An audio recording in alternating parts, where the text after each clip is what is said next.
across that guard shot we talked about.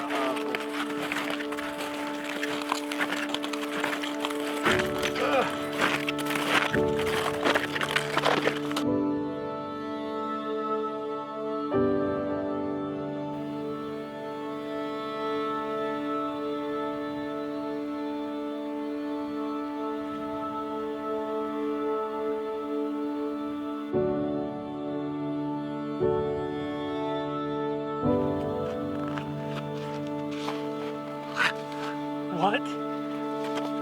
This snow cave is epic. Somebody built this cave. It goes way back in here. It's so awesome.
Stage across the building and upstairs. Like coworkers, like I just need to learn how to like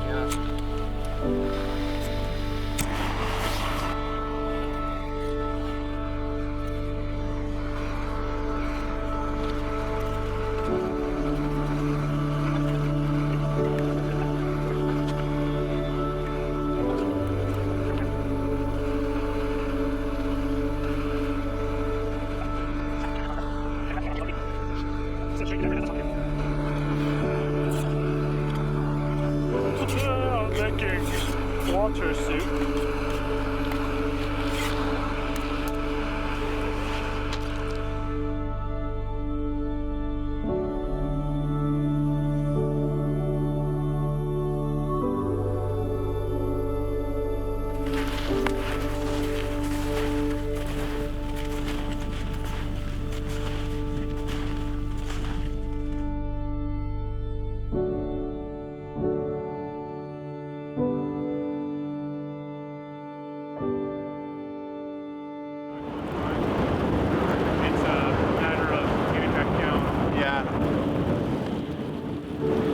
Sorry, John. We're playing it smart today.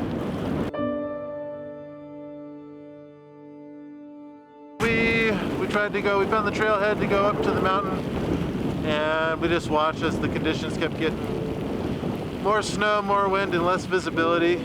So we made the decision to turn back, which is the right one. No need to risk anything.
This video is caffeinated by Devout Coffee.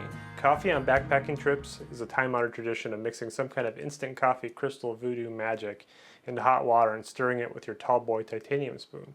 A beverage consumed merely as an effort to balance out the restless night of sleep you woke up from. It's an act of futility. But when John from Devout Coffee tags along, we got to sing a totally different tune. He hand-ground the freshest bag of perfectly roasted Ethiopian Worka Sakaro beans into an AeroPress and presented all of us with the brewed cup of coffee I'd struggled to make at home. Check them out and get yourself some beans. There's a link down in the description. Okay, so let's talk about Mount Lassen. My buddy Brian has been wanting to do a winter summit attempt on Lassen for a while now, and we finally got to make it happen. The conditions on day one were just about perfect. It was a bluebird day. Snow had a nice crust on it, so we made really good time getting to base camp after about 6 miles of snowshoeing. I've only backpacked a couple of times and never was it cold, so I spent a lot of time planning out what my gear, and overall I stayed pretty comfortable.